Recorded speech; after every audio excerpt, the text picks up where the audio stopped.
I'd like to invite the man with the very fancy shoes up to the front of the stage, Dr. William Gregory Sawyer. Check out these kicks. Wait, we're going to show them off. Show them off. Show off the shoes. Okay, hold on. Oh, we got socks too. We have a whole. And the socks.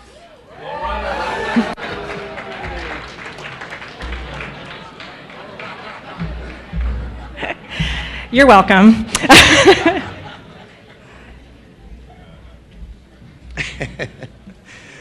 Oh, it was nice working with you, Jen. Nobody caught that, did they? They didn't catch it. Okay.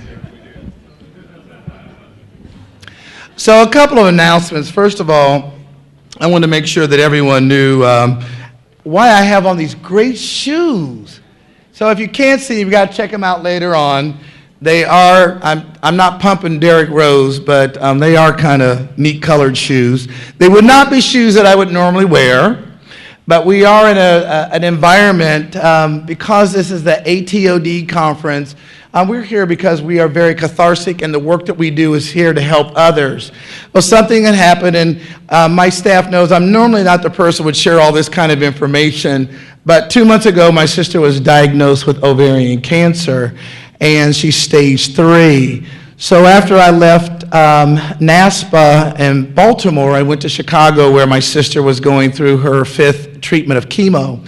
And so she wanted to get out because she hadn't been out. And so we went to Foot Locker because I need to get a pair of shoes. I've been wearing dress shoes now for about 7 days straight.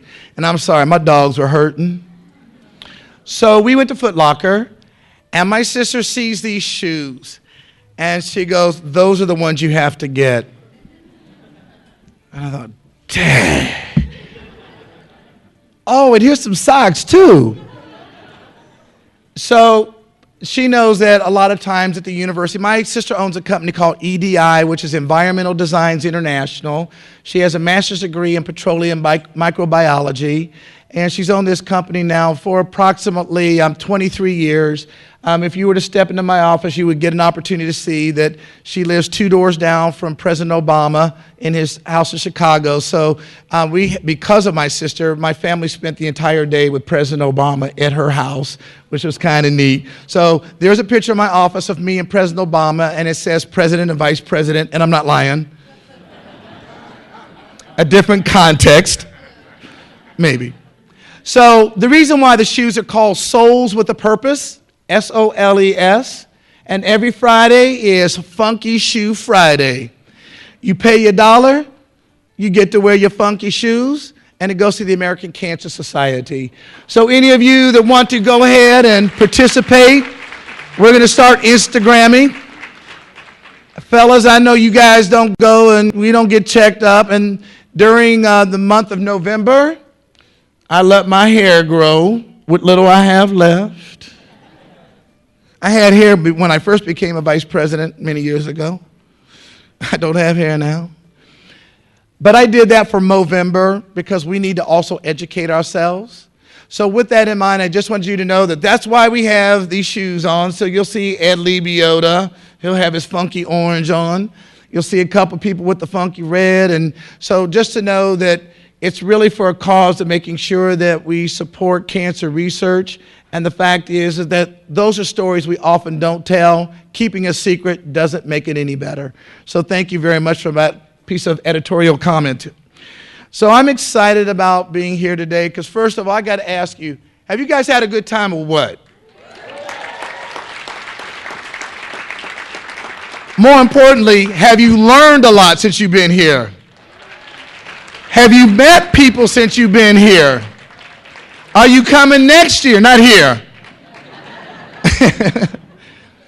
We are looking forward to this conference each year because each year it was set up at the premise that we want to make sure that we don't lose any more students, that we want to make sure that the students that we have, that we love, the people that are around us, we're going to keep them. We saw the statistics. We continue to see the statistics.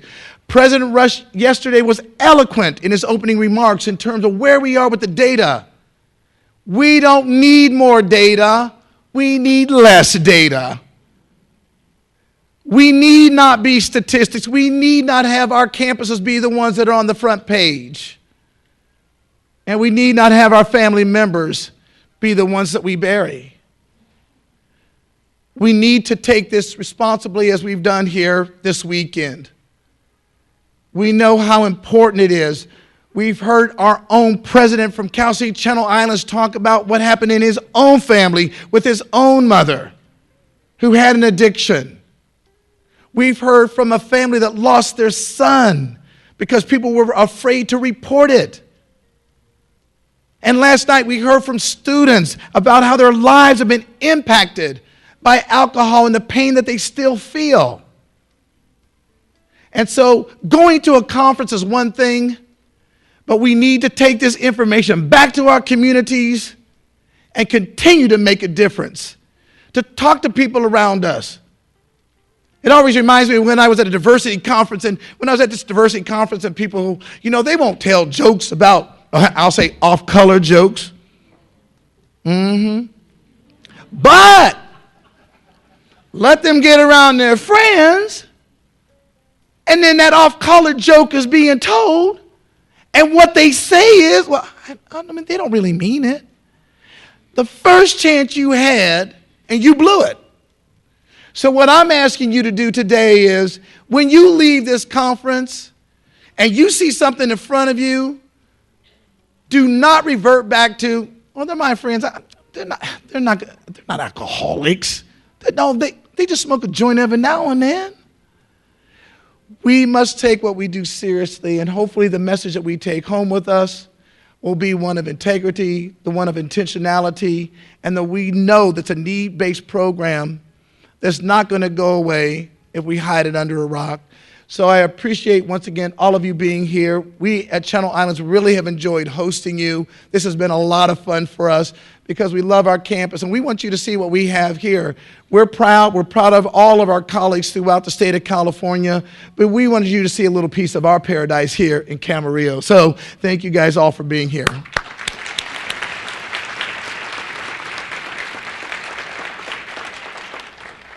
So with that in mind, it's a great pleasure for me to introduce a friend of mine, a colleague. He really is my brother. We met probably about 3 years ago, and it's very interesting because we've been in this community together for over 12 years, and it seems as though that we were not allowed to be together, or we weren't allowed to meet each other. We may talk about that a little bit. But what is really fun is that those of us that know about Super Sunday, Pastor Roderick Huggins, or Bishop Huggins, I got to tell you about Broderick Huggins.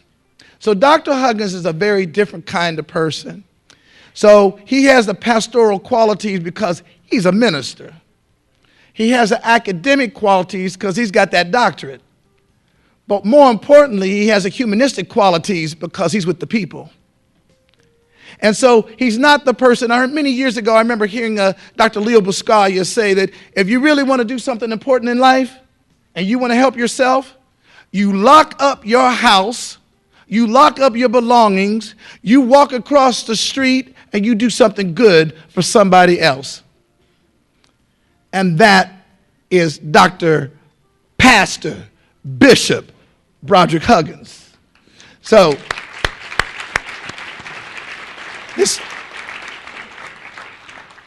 for the last 3 years, we have done Super Sunday at St. Paul Baptist Church. And I'm so proud because when you go into St. Paul's, it is family. I don't care what you look like. I don't care what you're wearing. It doesn't matter. When you walk into St. Paul Baptist Church, you are family right off the bat. My mom used to say, you don't need to look like them to look after them. That's St. Paul's. And so I wanted today to be a very special message because we have a very special keynote speaker who's a very good friend of mine in Lou Gossett Jr. And so I thought the message that Lou will be bringing is very, very important. But there are 4 of us that are very close friends, that also my high school buddy that we played football together, Rodney Wellington. Rodney and I have been together for many, many, many years, and he's now telling stories. You should at least charge for the stories, man. The students say, can you tell us a story about him? That's called blackmail. But it's really exciting because these individuals have had a major part. And I'm sure that at this point, Rodney has his own personal story about alcohol and other drugs and how they have impacted his life. Rodney was a professional athlete, but alcohol and other drugs took a lot of these things away from him. A very impassioned story if you ever want to talk to a speaker and a person that can tell you about how alcohol can destroy you and what alcohol can do to you as an athlete, as a professional who's in the public eye. But with this in mind, I'd like to finish up and tell you that Pastor Huggins, not only are you a friend and a committed community member, but you do something that's very, very different. And that is you bring in a passion with the academics, you bring in the scholarly component, but the one thing you do is you close up your doors, you walk across the street, and you help somebody else. So at this point, I'd like to introduce and bring up my friend and colleague and brother, Bishop Dr. Pastor Broderick Huggins.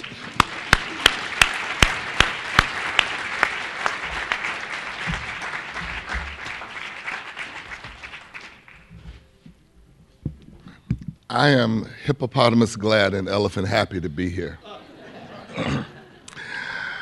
We honor Dr. Rush, my dear friend, Dr. Sawyer, and I so appreciate the covenant relationship that's developed between this university and the St. Paul Church and how they've opened up the avenues of education to many of our students that would have not been able to share in this experience otherwise.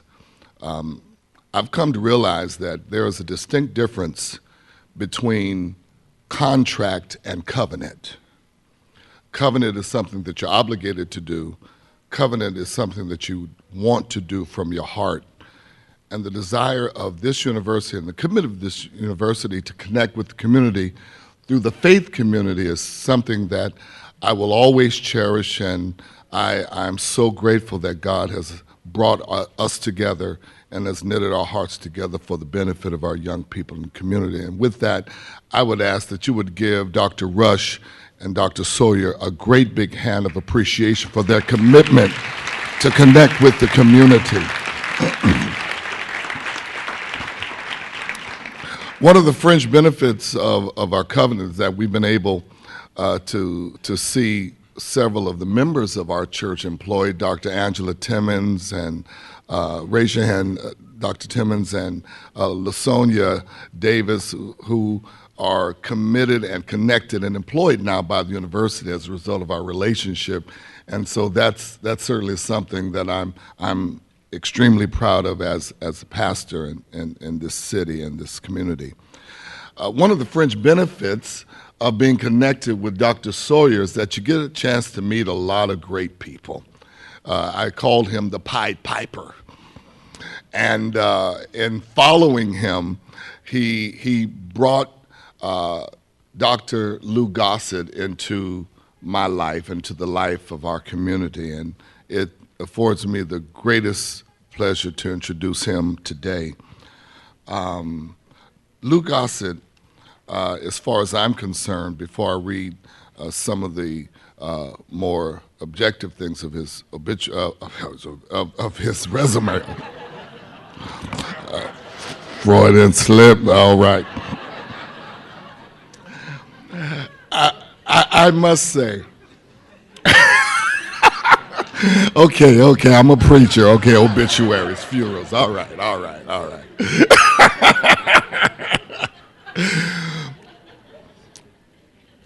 I must say, without equivocation, that, and I'm sure that you'll agree with me, you'll hear that during his discourse, that it's probably one of the most substantive personalities that's ever come out of Hollywood.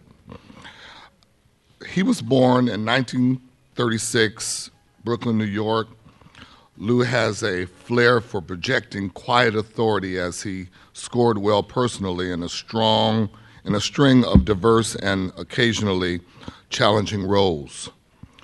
The aspiring actor caught a break at his first Broadway audition for Take a Giant Step in 1953, where, beating out 400 other candidates, the then 16-year-old landed the lead acting role in a career flourish in his work in the stage, film, and versions of groundbreaking drama about African-American family life in Lorraine Hansberry's A Raisin in the Sun, proved to be a watershed moment for him.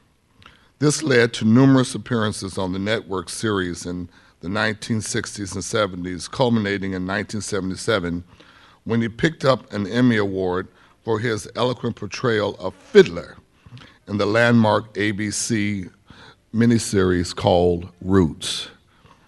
I want to stop there. There are other things that are in this bio, but I want to stop there because his role in Roots, I believe, depicted and it affirmed everything that he would do throughout his career in terms of helping young African Americans know who they are, and the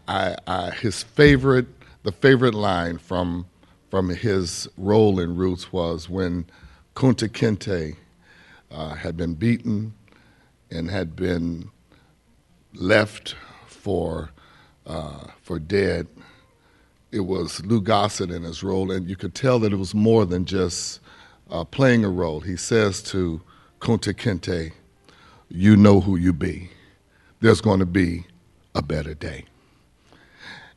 And he has lived that mantra throughout his life. And with that, I'm so grateful to introduce our friend, our brother, who taught me what it means to be identified with suffering and pain, but also knowing that there's a better day and knowing that God has great things in store for all of us because we know who we be. Give Lou Gossett Jr. a great big hand of love as he comes to share with us on today.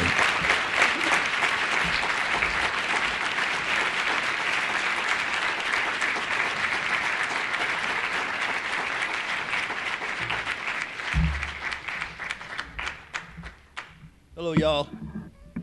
What's up? Thank you, Bishop Huggins, for that introduction.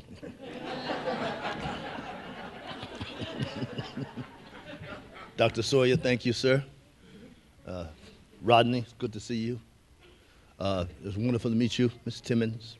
And I met a brother down there, stand-up brother. Everywhere I have gone in the world, I have met somebody from the neighborhood, man, which is why I'm here today, because of those neighborhoods. After the Depression, I told you about it if you heard me speak before, but now there's a living example. And I found that living example everywhere in the world I've gone. Somebody from that neighborhood I have met. I was in a two-seater restaurant in Dar es Salaam in East Africa. And I'm sitting there, and there's this guy who was in the Peace Corps, big red beard, looked like a hippie. And we're eating and something. He looks at me and says, "Hey, Louis Gossett?" I said, "Paul Dieter?" Now, Paul Dieter is the guy I ran for president of Lincoln High School back in 1954. What do you So I said to him, I said, what? And we said it almost at the same time, "What are you doing in Africa?" I go to Mexico City. This guy is in public relations in Mexico City. I'm talking to the president of Mexico. And I look at him, he says, "Louis Seymour, you're working in Mexico City. We graduated together." Everywhere, for something about those neighborhoods must be necessary maybe today. So thank you for asking me to speak, because I'm full of words. I hope I don't speak too long. But I seem to be on this path. So let me tell you who I am. You know, I'm Louis Gossett Jr. I've done all those movies and stuff.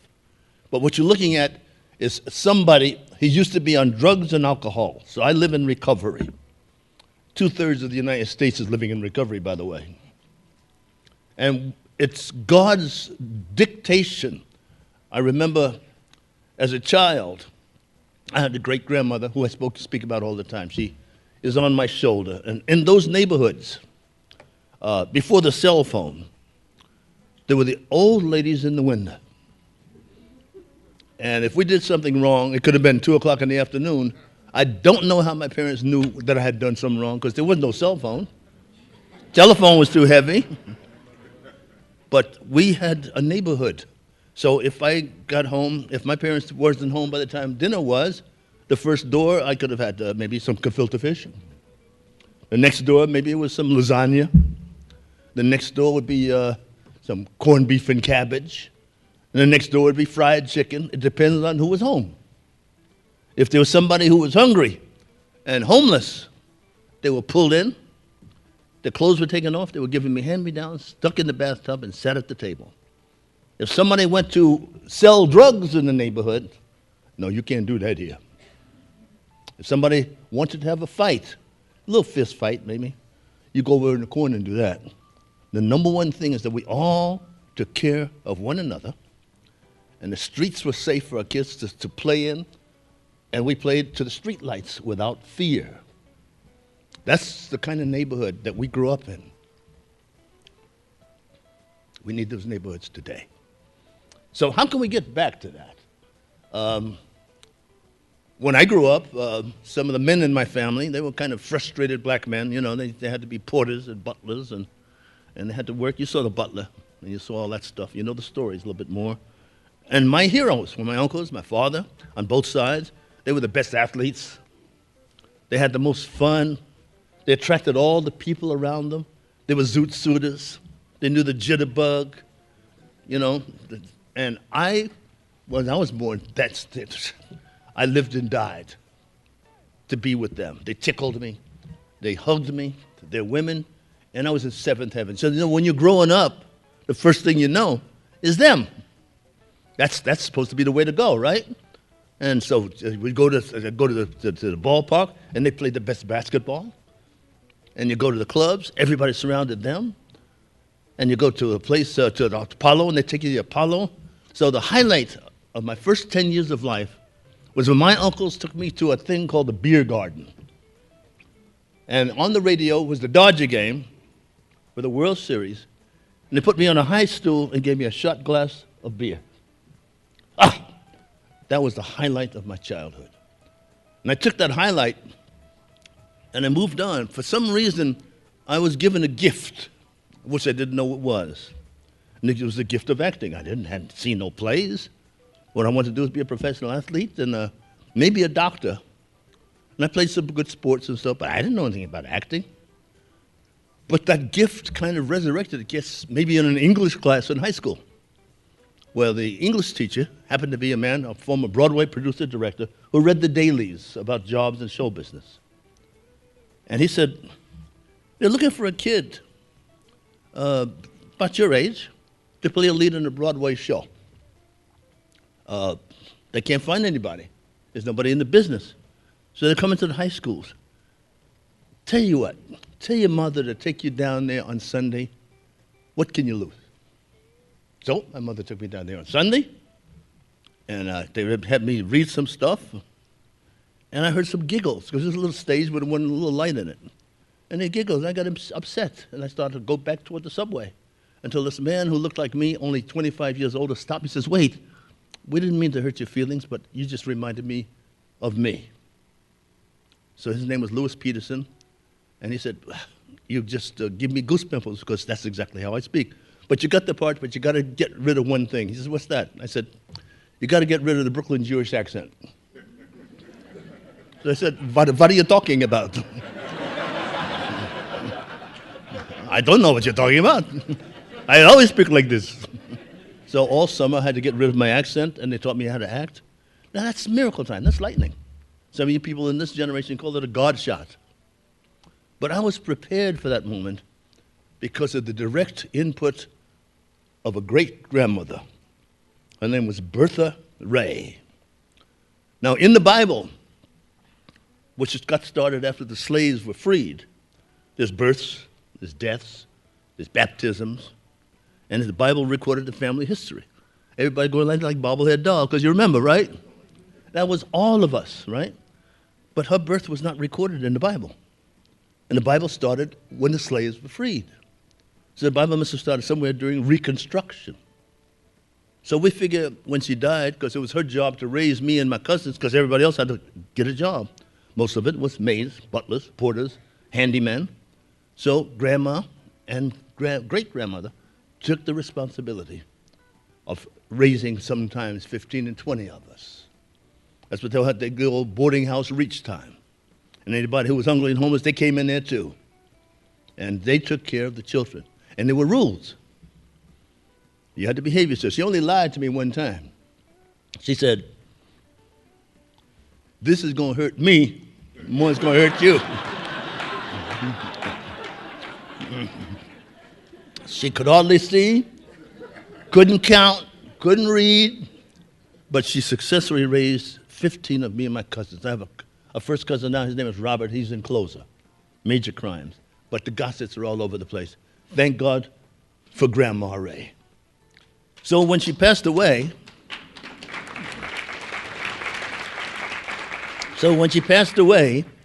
we had to do some crude arithmetic because she remembered the Bible being started. She remembered the slaves being freed from Watkinsville, Georgia.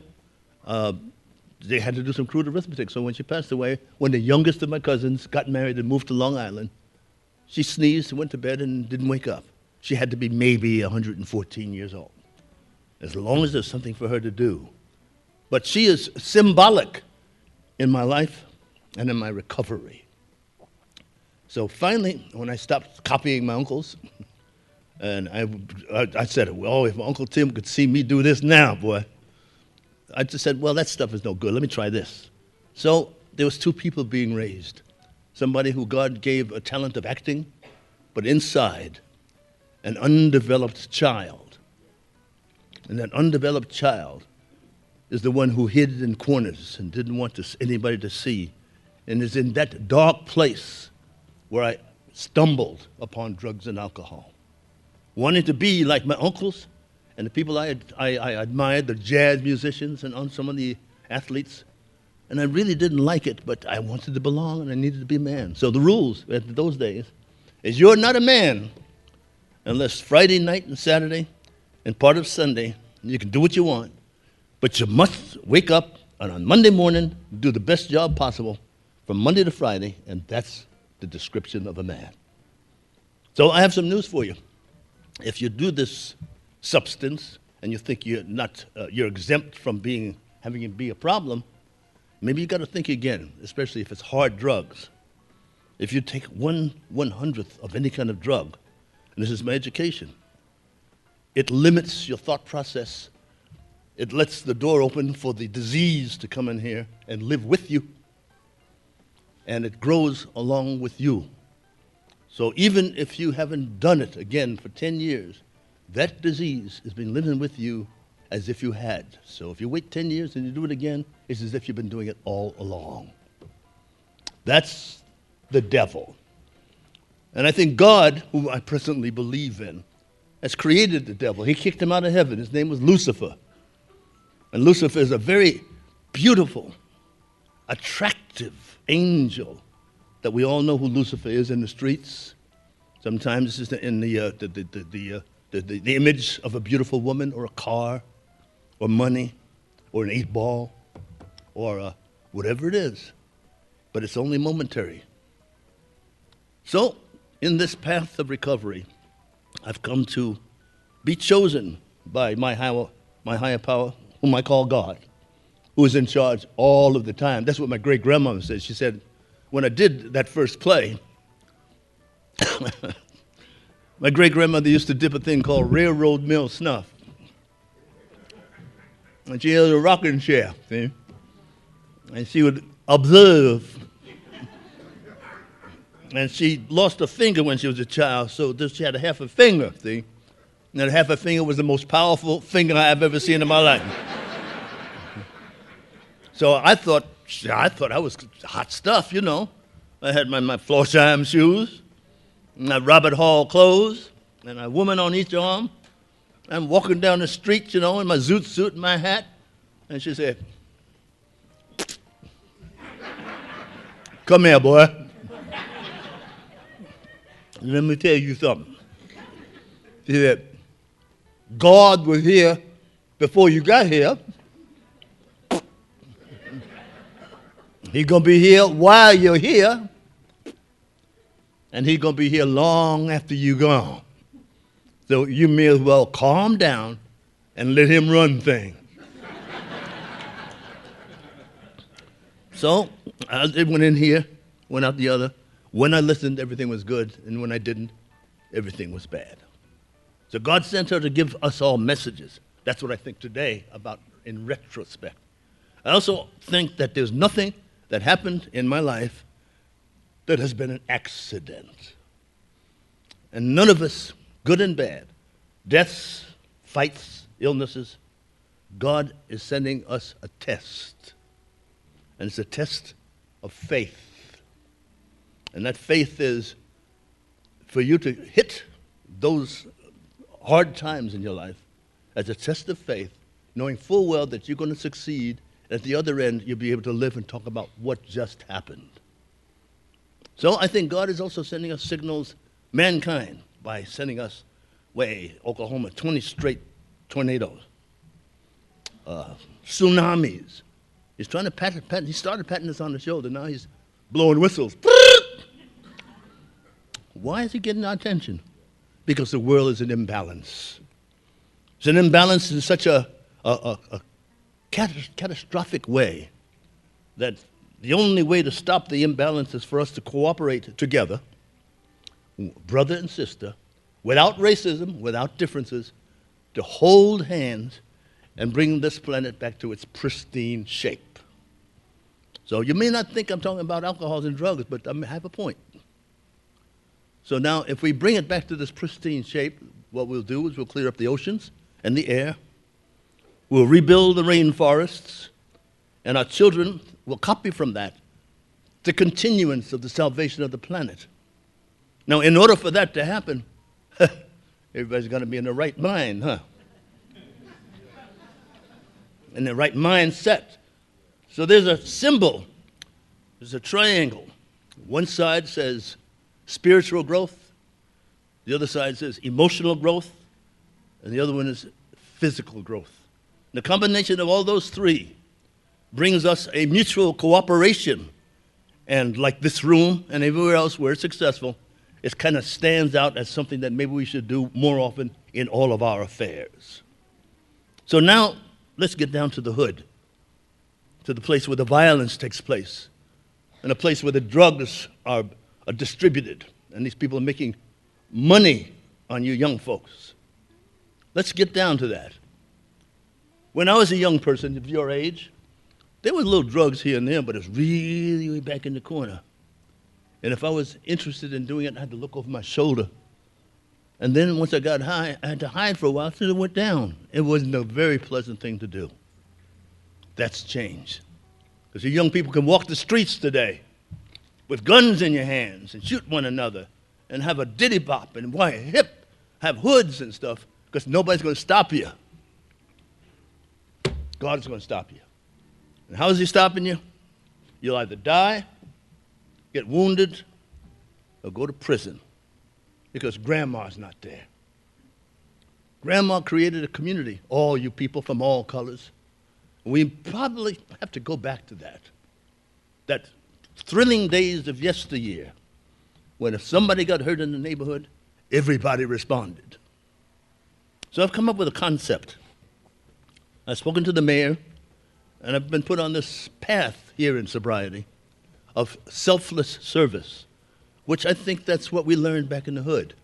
Whatever we did in the hood, because we were all poor, it was for the whole neighborhood. That system comes from poverty, but it's a way of surviving. If I brought a sandwich and there was 10 people, I broke the sandwich into 10 parts.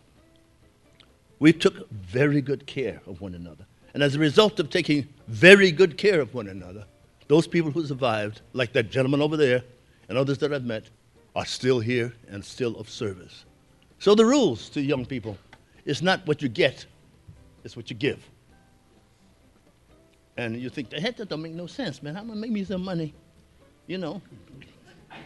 Giving up money. You want me to give me my money up, man? You want me to give me a car? Yeah. I want you to do that because it's not in your mind what the reward is, but in due time you realize that the reward that you get from giving rather than taking is priceless.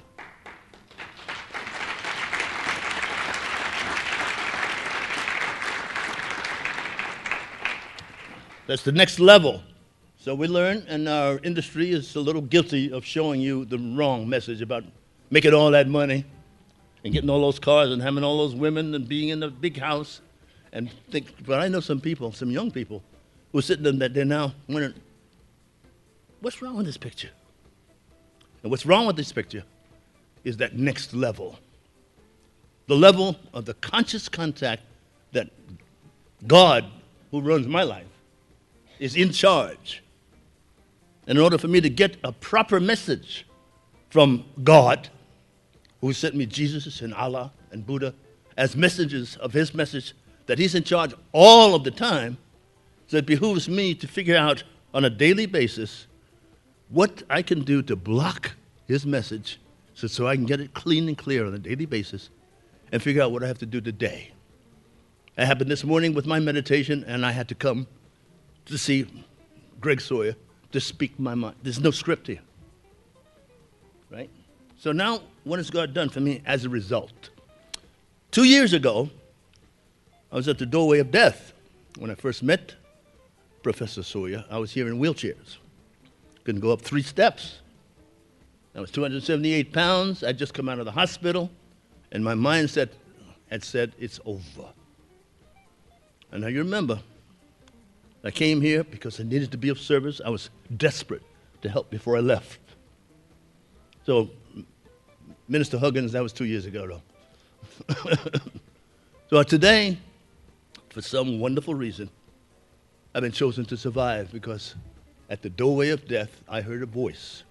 I don't know whether it was in my mind or whether the voice of God, you make up your mind who it was. But the voice said, go back. It's not your turn. The last thing I saw was 3 doctors shaking their heads with their backs turned. The next thing you know, they were putting stuff all in my nose and my arms to bring me back to life. That was the Los Robles Hospital in Calabasas after an automobile accident. From then until today, as I come to this path of resurrection, and it's never over, stuff starts to come back physically, emotionally, and most importantly, spiritually. I am now a mentor for the young. That is my birthright. That's why I'm in good shape. I've gone from 278 pounds to 212. I'm up at 5 o'clock in the morning. I walk, feed my dogs, and I'm awake before my assistant shows up. I have been on a pilgrimage from Chicago and the Urban League Affair, where Professor Sawyer's sister was my date. And I wanted to get well again because we need another date. Then on to Birmingham, Alabama, where history was made.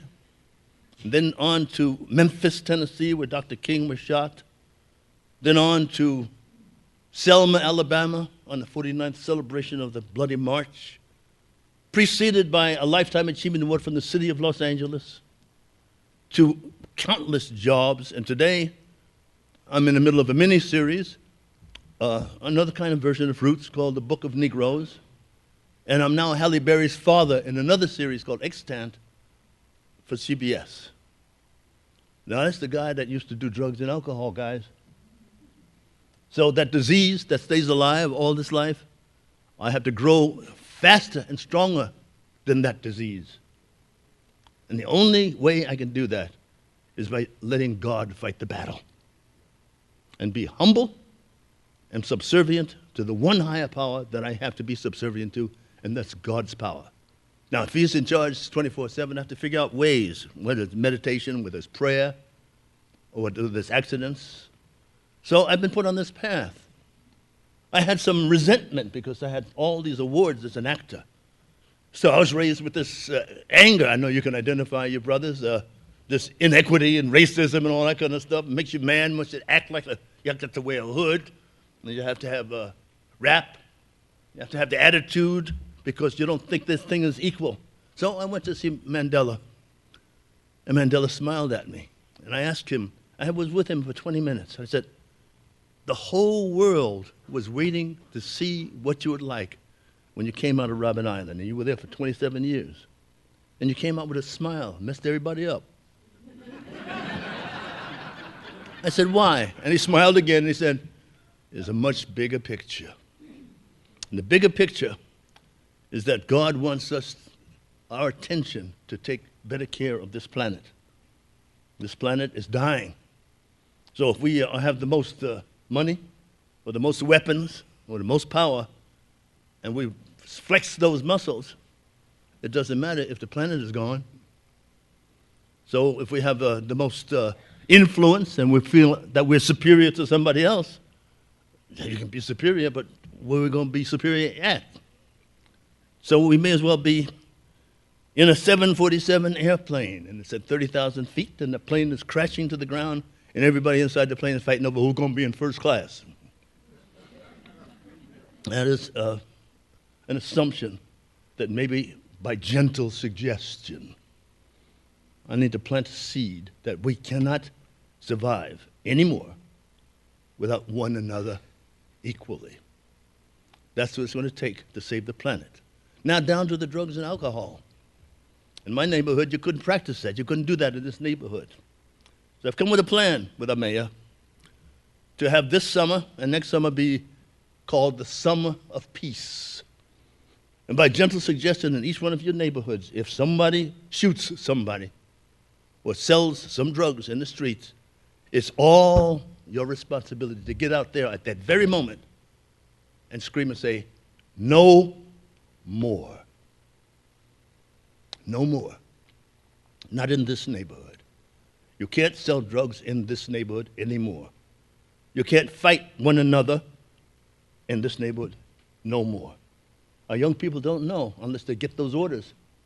But they're free out there. Nobody taught them anything. It's not their fault. So my suggestion is we have to reassume that parental attitude like grandmama and stop it. They're waiting to see how far they can get. They just got here. They don't know nothing. But they're brilliant. Let's give them a shot. Keep them from going to jail. Tell them who they are and upon whose shoulders they stand and how we expect them to behave. So it's not up to anybody. It's not up to the president.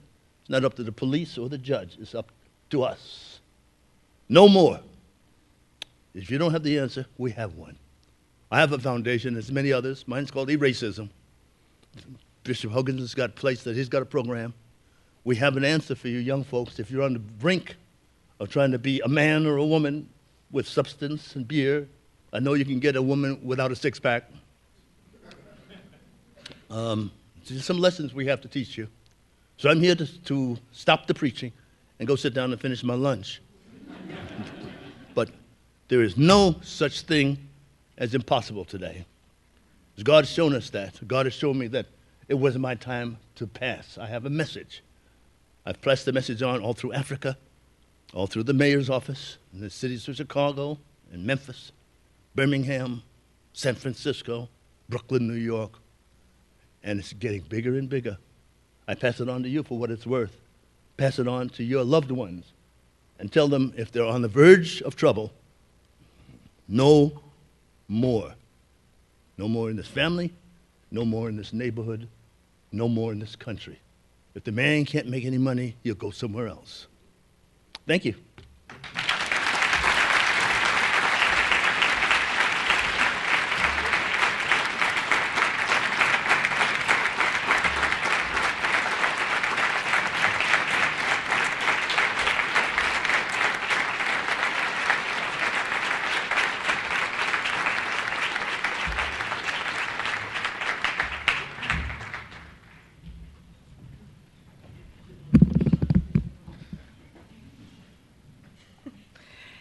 Thank you. He is a hard man to follow. One of the highlights of the conference is also to recognize all the individuals and programs dedicated to making our campuses safer when it comes to alcohol, tobacco, and other drugs. I'd like to now invite up Ms. Nari Dars, Ms. Marion Link, and Ms. Mira Friedman to the stage.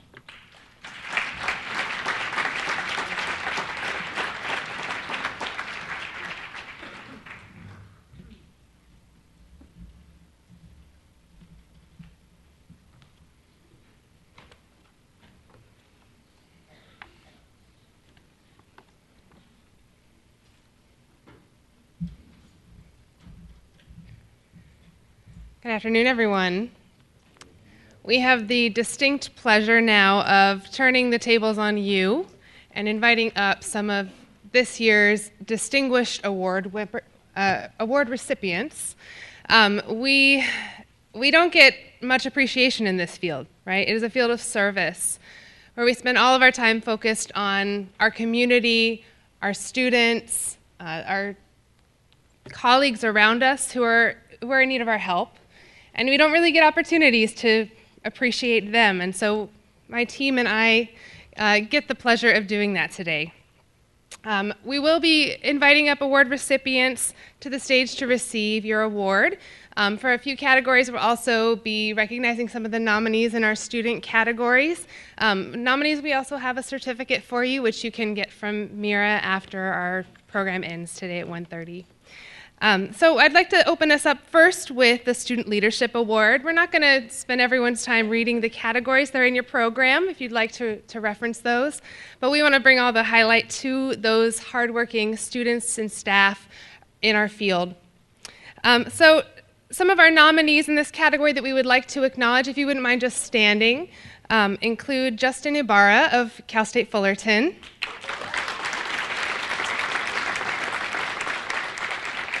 Dallas Laurie of Cal State Channel Islands.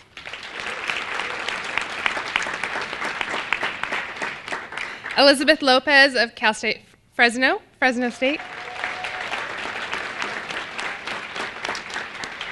And Taylor Haren of Chico.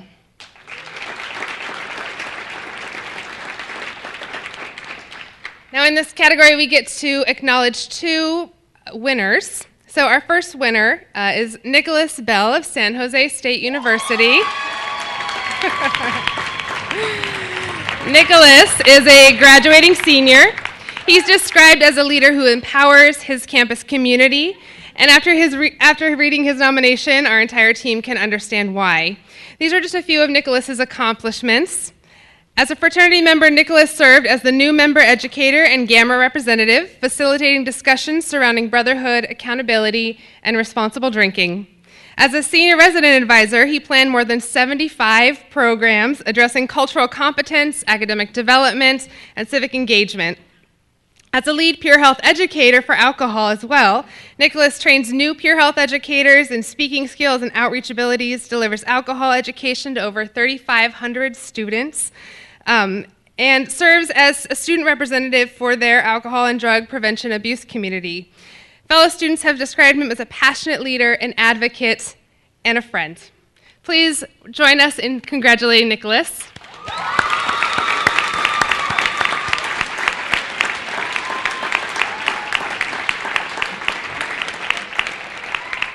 This is the best part of my job, hands down. Our second winner is Selene Alatori from Sacramento State.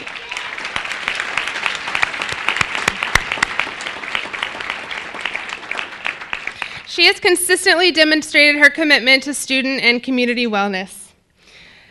She's a student leadership role as a freshman, or she took her student leadership role as a freshman and never looked back. As a freshman, she joined their Student Health Advisory Council. The following year, she enrolled as a peer health educator and alcohol violence intern. As a student manager for their health and wellness promotion services, she coordinates their peer health education outreach and teaches substance seminars on campus. She completed suicide intervention training skills and Out of the Darkness Walk to bring awareness to suicide prevention on her campus, and is a safe zone advocate for LGBTQIAA awareness. Selene also supports her local community by volunteering to be a tutor for 6th grade students and working in a soup kitchen. She does it all. Please join me in congratulating Selene.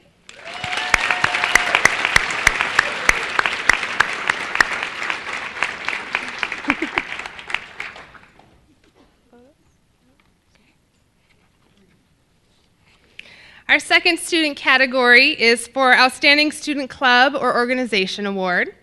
We would, in this category, also like to represent some of our nominees, if you wouldn't mind standing. One of our first nominees is Power, Promoting Otter Wellness, Education, and Resources at Monterey Bay.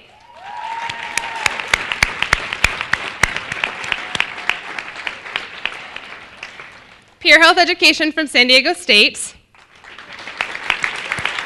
sorry, San Jose. Woo! I got a lot of campuses. San Jose, woo! Okay, there we go. We got to do it justice.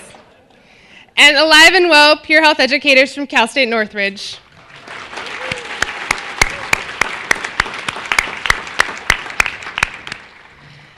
And our winner in this category is Students Talking About Relationships and Sex, STARS, from Cal State San Marcos.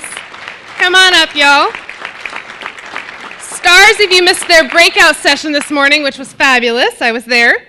STARS is a peer education program that utilizes interactive theater to address alcohol and sexual assault, relationship abuse, bystander intervention, to empower students to advocate for a safe, healthy, and inclusive Cal State San Marcos community. STARS has made presentations to more than 2,500 students with their Consent is Sexy video, which has been seen by over 10,000 students just on their campus alone. Their interactive workshops are something to be seen by all. So if you'd all join me in congratulating STARS.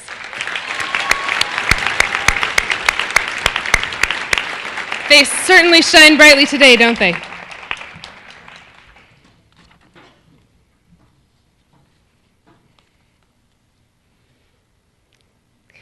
Our next category is for the Peer Education Advisor Award. This year's recipient is Gary Rodriguez of CSU Monterey Bay.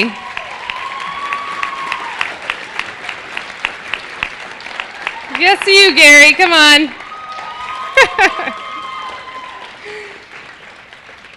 Gary provides extensive training for their peer health educators. His PHEs deliver 38 events, presentations, and workshops to over 2,000 students on a wide variety of health education and wellness topics. Stay up here. That's right. You gotta shine, man. Gary provides extensive training for all of his PHEs, including Bacchus CPE training. They provide Salinas Valley Memorial Hospital smoking cessation training. They explore the effects of DUIs, receive mental health first aid training, and applied suicide intervention skills training, ASSIST training. He's provided opportunities for attendance at conferences like this, retreats, and certified trainings to promote the peer health educators' learning and leadership skills. The training program Gary developed has now become a 4-credit class at Monterey Bay, and Gary's described as hardworking, student-centered, non-judgmental, energetic, and a friend and mentor. Congratulations, Gary.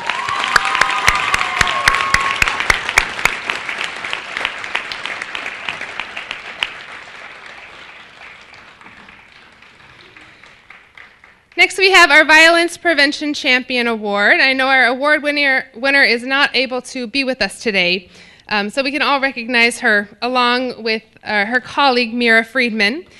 Mary Sue Savage is the prevention coordinator at Humboldt State University. She created and delivers an innovative bystander intervention Check It program focused on preventing sexual assault, dating violence, and stalking. The Check It program has moved students from passive agreement that violence is wrong to an active engagement in violence prevention in their community. Ms. Savage has been described as a leader in the most glowing terms. She's an excellent communicator who provides support, innovative, and productive environments. A direct quote from her nomination we just loved was, "Ms. Savage has taken a comprehensive and coordinated approach to violence prevention at Humboldt State University. She's gratefully and passionately led the peer health educators and volunteers to believe that a world without violence is possible, to fight for justice and maintain compassion in all work." Please join us in congratulating Mary Sue Savage.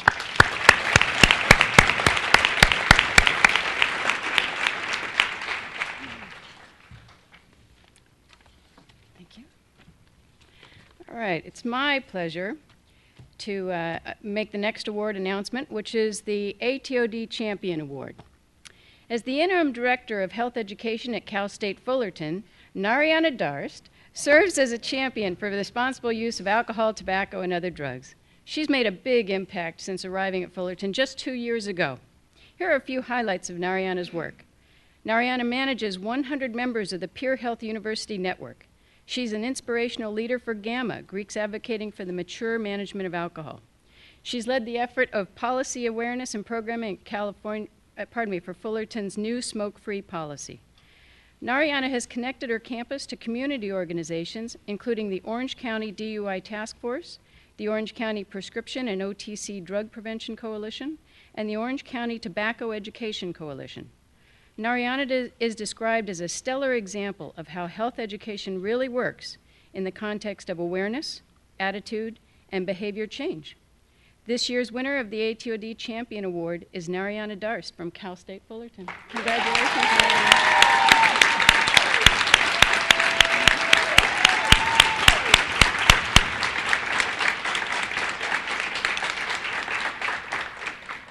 The final award today is the Chancellor's Award.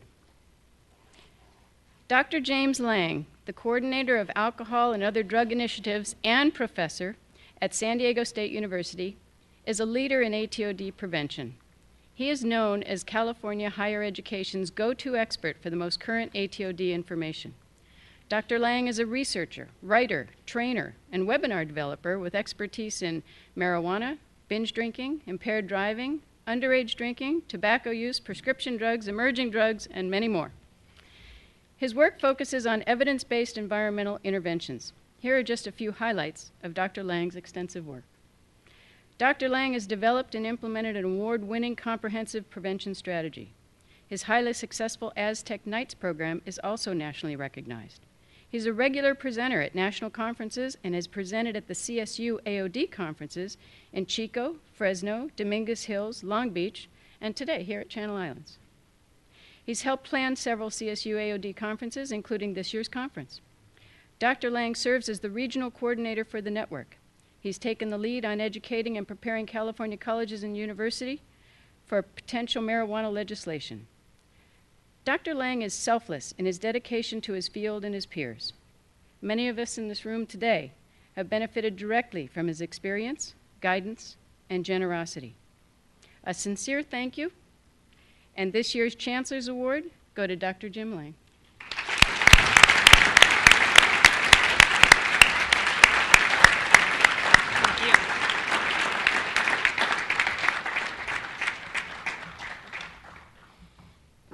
See, that's why I made them all stand up here, because I had to the whole time. Thank you all for joining in our celebratory moment here. I will pass the podium over to Jen Miller for our wrap-up notes.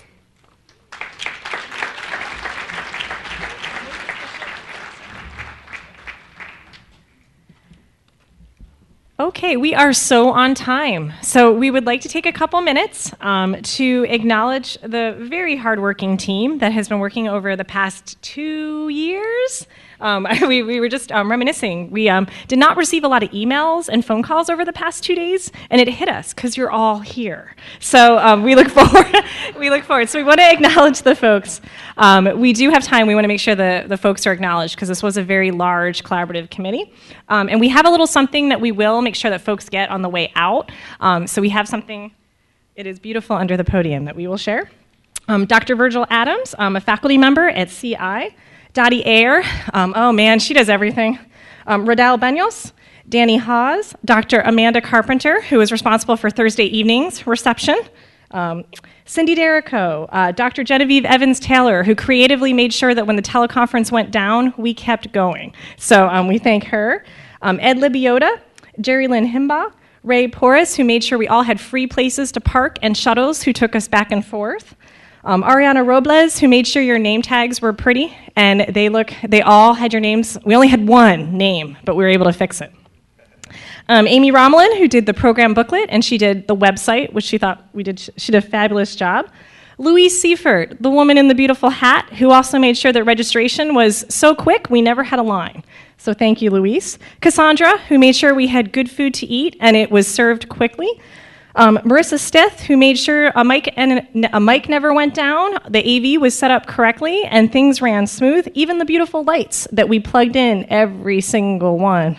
She did a great job. Diane Way, who made sure we had money to do what we needed to do. Ronnie D. Wellington, our community member, who is always a source of support.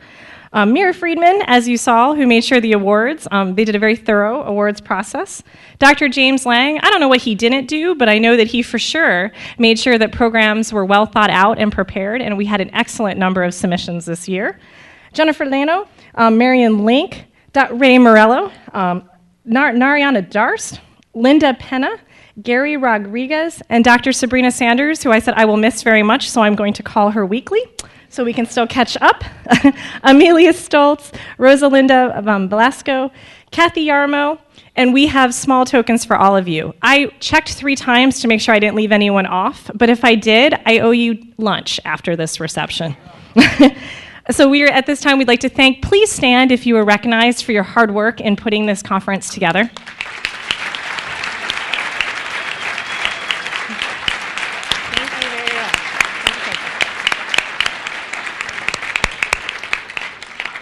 We have little gifts for you. So Dottie Ayer does everything, so I'm going to have them with her, because you all know who she is. So we'll make sure that they get to you before you leave.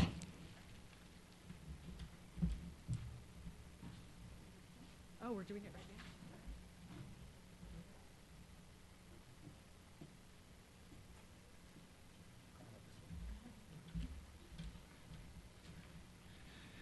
now. Well, we do have, I think, one more, because you guys are going to do your handoff before we leave.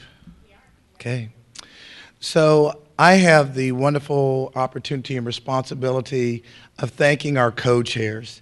And I know a lot of times in your booklet they put the vice president's picture in there, and yes, I do sign autographs. That's that Lens Crafter picture. I will sign them later.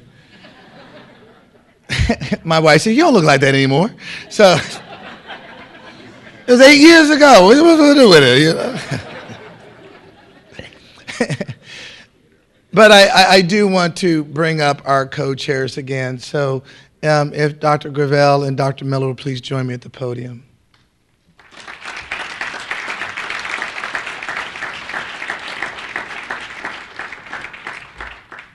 We all know that we as leaders in these roles, we stand on the shoulders of all the wonderful people that do the work in our areas. And one of the things that I love to do is I will certainly accept any of the blame, but I also want to make sure that for my staff that I give them all the kudos. And I have 2 fantastic people, and I want to give you a real quick story on both of them, and we will be out of here by 1:30. But I got to tell you that about 16 to 18 months ago, somewhere around thereabouts, when I said, "Hey, got a wonderful opportunity for us to start working on this now, so let's start working on it." And Debbie Gravel, who was working with our health programs on campus, had that dubious responsibility of being in my eyesight, so she's the one that got it. Well, only about maybe 3 months later, I hired Dr. Jennifer Miller, who joined us. And I thought I was really doing something, too, for her, giving her responsibility, because she was also in my line sight, and that was unfortunate for her. But for both of them, what wonderful team members, and what a wonderful conference. And I could say from the seat that I'm in, I have gotten very few of the phone calls and emails because you sent them all to them. I've gotten very few complaints because there really haven't been any. And the one thing that I've really received over the last 2 days, unbelievable compliments and emails from you, from people that are attending. And I've been looking at my Twitter account. Man, y'all been hitting it, right? Right, and that's good. I love that. And all the positive comments. So to both Jen and Debbie, you guys have been remarkable. You have put on the most incredible conference I've been to in a while. And thank you so much for everything.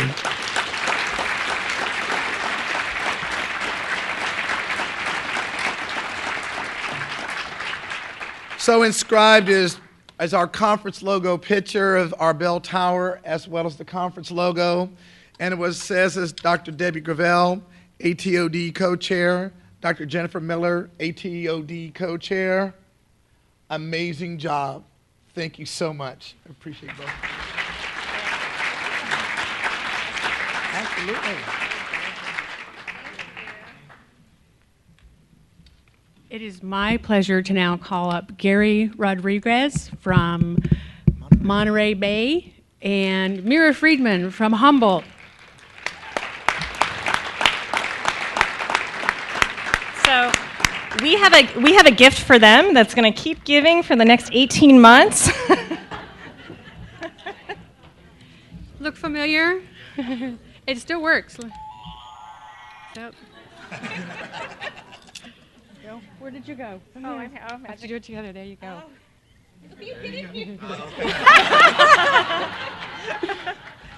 So my name is Mira Friedman, and Gary and I will be co-facilitating or co-organizing the ATOD conference in 2015. So from Humboldt State and Monterey Bay, we invite you to attend the conference next year, and it will be at Monterey Bay. So thank you. Not yet. Real quickly, how many of you have been to Monterey? All right, so the rest of you who haven't, you're in for a treat. We've already got the dates, April 16th and 17th. Mark it on your calendars now at the beautiful Monterey Marriott Hotel in downtown Monterey. We will have shuttles going to the campuses so we can show up our campus as well. So we look forward to seeing you there next year. Thank you.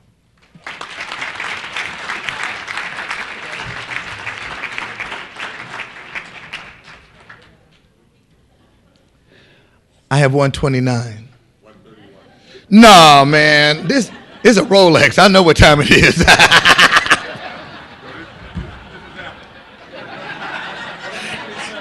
There you go. All right.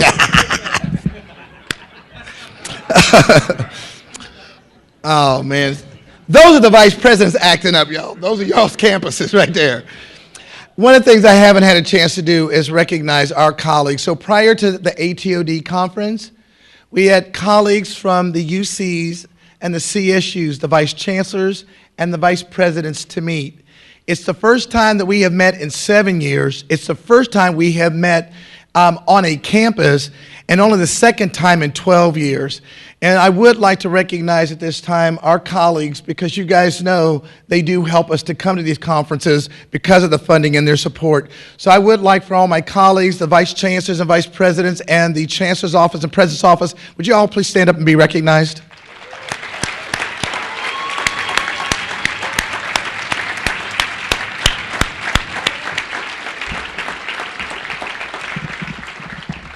We had an incredible meeting, our joint meeting between the UCs and the CSU, absolutely incredible. And when you guys think about it, together, we are the largest system in the United States of America, and we're making decisions for you.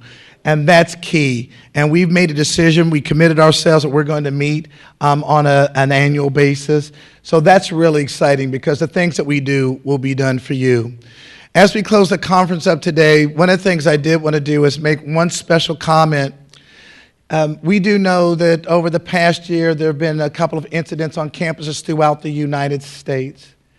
And we heard that one of our award recipients won for violence and maybe doing also to preventive programs against violence.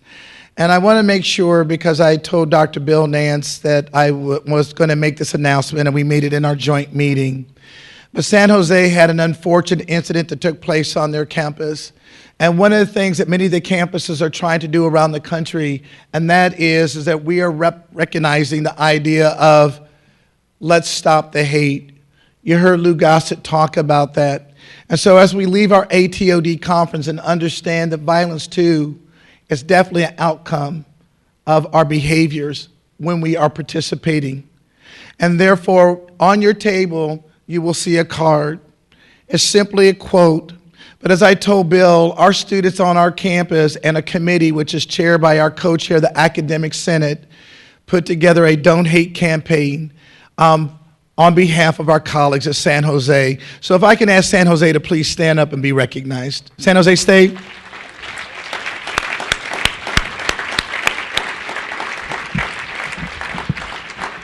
Bill, we're behind you. We just want you to know, and those cards on the table, you could take them with you.